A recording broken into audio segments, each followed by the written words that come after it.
Joined on the line now by Michael O'Leary, Chief Executive of Ryanair. Good morning, Michael.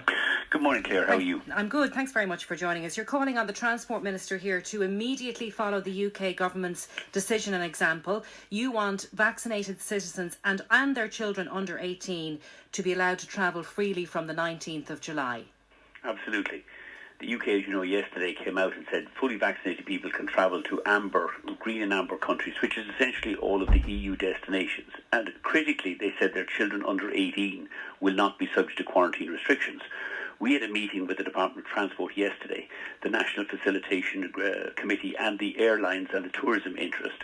And remarkably, they were trying to explain to us that vaccinated Irish citizens can travel without restriction from the 19th of July, but their children under 18 will have to have a negative PCR test and quarantine for 14 days on their return to Ireland. Mm-hmm. We asked them to explain why that was the case. They couldn't. They said it was a public health issue. So what we have here, Minister Ryan came out yesterday, reporting in the Irish Times today, saying that vaccinated people, a lot of Irish families in the UK want to travel home and see relatives. Vaccinated people travelling from Britain will not face home quarantine, which is great, but their children under 18 will. Who aren't vaccinated, though. Who aren't vaccinated. Yeah, you see, that's the difficulty. We all understand that people want to travel and families want to reunite, but are we not in a really dangerous situation here with this Delta wave on our shores? And we had the HSE's Chief Clinical Officer in here this morning, and he was talking about this letter from all the medics published in the Lancet, in the medical journal, describing Britain's entire strategy here as a dangerous and unethical experiment. Which is, again, more of the scary and variant narrative coming out of NPHET.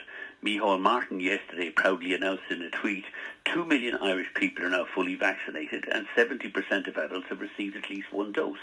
Now, nobody would belittle the Delta variant, but what HSE and NPHET keep ignoring is the fact that the link between case numbers and serious illness and hospitalisations has effectively been broken by the vaccination program. They haven't said that. They've said weakened, not broken. The UK have said it, and so have the European and the ECDC. But just because the UK has said it, it doesn't mean they're right. And we know that right around the world, other regimes are really worried, aren't they, about what the UK has decided to do? No, you have to stop using these generalisations. Look, we have 27 other EU member states have from the 1st of July removed travel restrictions for vaccinated people, adults and children under 18. Ireland is the only country out of 28 EU members that, one, hasn't even issued the digital COVID cert, and two, is now saying that from the 19th of July, parents who are vaccinated can travel, but children under 18 who do not pose a serious risk of spreading COVID cannot travel or can only travel with a negative PCR and must isolate for 14 days on their return to Ireland. So in other words, if you're looking at booking a family holiday in Spain or Portugal in August, you have your children have to go back to school at the end of August, you now either have to cut it short and come back at least 2 weeks early, not because you're fully vaccinated, but because Eamon Ryan says your children must quarantine for 2 weeks, having returned from Spain or Portugal. Mm-hmm. Yeah, I suppose you've got that on one side, but then you've got the World Health Organization, who were on the programme here yesterday, saying to us that even though you have this EU digital COVID certificate now coming in here on the 19th, he's saying the current situation is too uncertain for non-essential travel to once again be the norm. That's not the case in Europe. The World Health Organization, give you a world view. In Europe, we have very high and rising rates of vaccination. In Ireland, thankfully, 40% of all adults are now fully vaccinated. That means all of the vulnerable groups, the elderly, hospital workers, all of the people who are likely to be vulnerable of serious illness and hospitalisations have been fully vaccinated. Yeah, he was talking specifically about Europe and about Ireland. That's what he was talking about there. But he's simply wrong. The rest of Europe is moving. The rest of Europe is no longer requiring these lockdowns. Austria, for example, has now allowing you to eat in restaurants, and Denmark has been allowing you to eat in restaurants for the last 4 months. Portugal allows you to eat in restaurants, so does Spain. In Ireland, we're still hiding in the dark corner with NPHET out there pontificating on about their scary and variant, when we have 17 people in ICUs and only 50 people in our hospitals. And with the greatest of respect, NPHET keep coming out going on about, case numbers, which have been rising for the last 3 weeks with no significant increase in either ICUs or hospitalisations. The link has essentially been broken. people should be permitted to travel, and the two key people who should be permitted to travel are fully vaccinated adults and children under 18. Okay. We don't want to put schools at risk, though, do we, for September? That's what most parents, like myself, maybe yourself, I don't know, will be concerned about, that if things go down the wrong road and we have children who are sick or who are close contacts and the schools have to close down, that's a situation nobody wants to have to face. But you keep coming up with hypotheses that were relevant pre-vaccinations. Why would you have to lock down schools in September when we at that point in time will have 60% of our adult population fully vaccinated, and you'll start vaccinating the children as well? Mm-hmm. I mean, why do you... With the vaccination has completely changed this whole narrative. Yeah, You're not going to be locking down schools. Well, we don't know that. We don't know that because you yourself said at the start... Why would you lock down a school when actually 60% of your adult population has now been vaccinated? At the start of this interview, you said nobody is belittling Delta. And then later on, you went on to say scary and variant. So which is it? It's both. There will be a rise in Delta variant cases as people around Europe begin to move. What there won't be is an overwhelmed hospital system or an overwhelmed ICU system, because the increase in Delta case numbers in the UK and certainly here in Ireland has not given rise to a similar or related rise in hospitalisations or serious illnesses, because all of the vaccinated groups or the vulnerable groups have now been vaccinated. Mm-hmm. So we're still talking about locking people up, keeping people locked down. NPHET is there with their nonsense about keeping the restaurants closed. I think in fairness to them, they're trying to open the restaurants up by making sure that those who are inside in the restaurants are vaccinated. Isn't that what they're trying to do? They're trying to find a way to open them. They should open them. They've been open in Denmark for 4 months. Like, the problem with the restaurants, or the challenge for the restaurants with this NPHET advice, is that the vaccinated parents can go for a meal in the restaurant, but they can't bring their children under the age of 18. And we have to include under 18 aged children in whatever measures we take for vaccinated people, so that families can move together, whether it's to go for a meal in a restaurant or it's to go for a holiday to Portugal or Spain.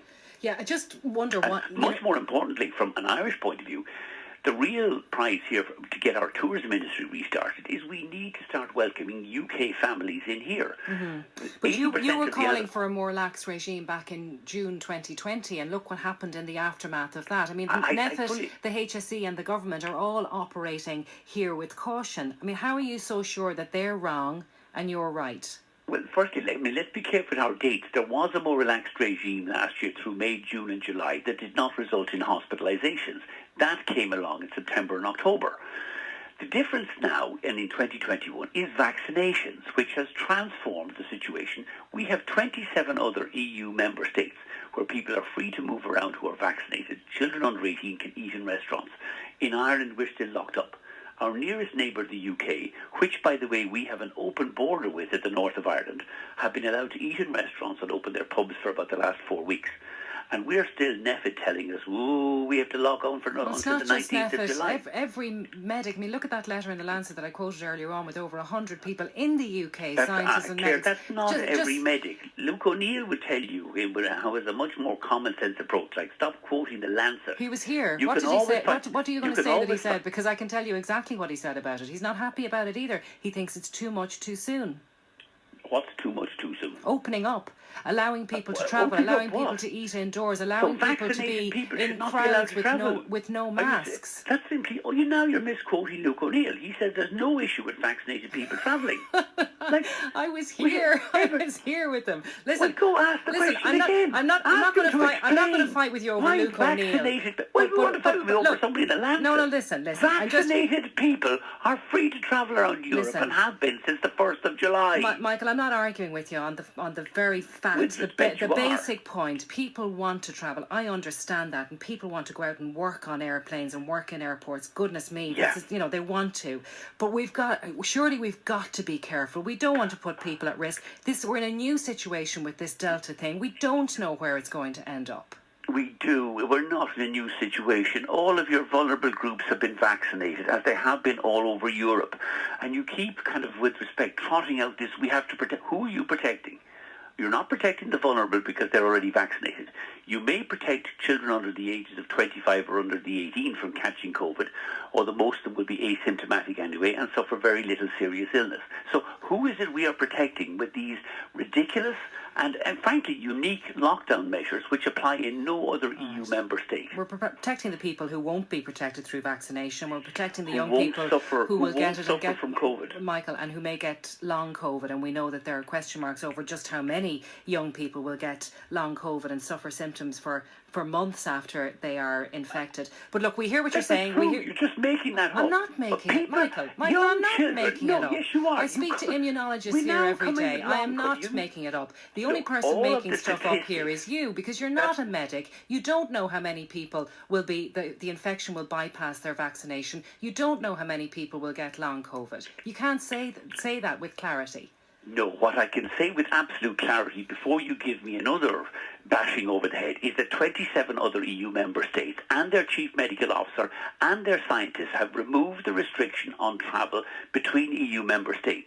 They've also allowed their restaurants and their hotels to open for more than 2 months. And they've done it safely without any scare stories coming out of NEFIT or with respect from RTE. In this country, we're still locked up, despite the fact that we have 17 people in ICUs and just 50 people in our hospitals. And it is not proper journalism for you to bandy about the risk of long COVID in young people when the huge, overwhelming majority of young people under the age of 25 do not suffer long COVID and are asymptomatic. All right. Well, I know where I'll take my medical advice, but if I'm looking for advice from the 27 other EU member states, on where to fly to, Michael, I'll take it from you. And thank you very much for asking to appear on the programme today. We're very glad to talk to you. Let's take a break.